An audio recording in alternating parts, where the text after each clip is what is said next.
بسم اللہ الرحمن الرحیم۔ اسلام میں بیٹی کا مقام کیا ہے؟ اسلام نے بیٹیوں کو تو بہت مقام دیا ہے، بہت عزت دی ہے۔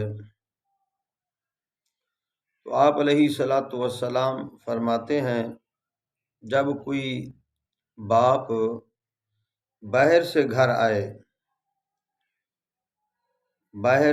آئے اور کوئی چیز لائے تو سب سے پہلے وہ اپنی بیٹی کو دے۔ اگر وہاں اس کے بیٹے ہیں تو وہ جو چیز باہر سے لایا ہے وہ اپنی بیٹی کو دے، کیونکہ وہ بیٹی گھر کے اندر رہتی ہے، چار دیواری کے اندر رہتی ہے۔ تو اللہ کے نبی صلی اللہ علیہ وآلہ وسلم نے بیٹی کا مقام بتایا اور اسلام نے بیٹی کو عزت دی۔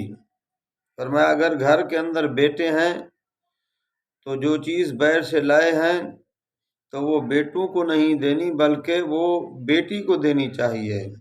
یہ عزت اسلام نے دی ہے۔ حضور رحمت دو عالم صلی اللہ علیہ وآلہ وسلم جب باہر سے تشریف لاتے تو سب سے پہلے اپنی بیٹی کے گھر تشریف لاتے، تو بیٹی باپ کو دیکھ کر کھڑی ہو جاتی تھی، تو اللہ کے نبی اس وقت تک نہیں بیٹھتے تھے جب تک بیٹی نہیں بیٹھتی تھی۔ پہلے اللہ کے نبی اپنی بیٹی کو بٹھاتے تھے، پھر آپ صلی اللہ علیہ وآلہ وسلم بیٹھتے تھے۔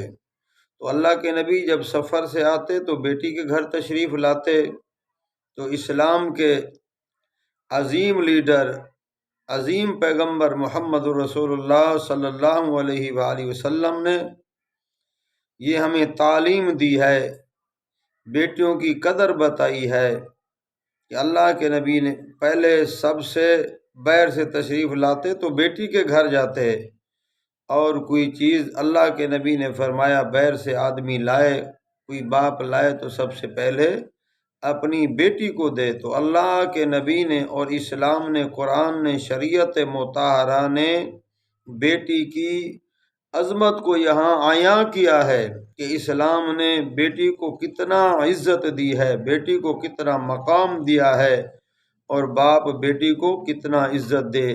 یہ اسلام یہ بہت پیارا اسلام ہے جس نے ہر ایک کو عزت دی ہے، تو وہاں اسلام نے بیٹی کو بھی بہت عزت عطا کی ہے۔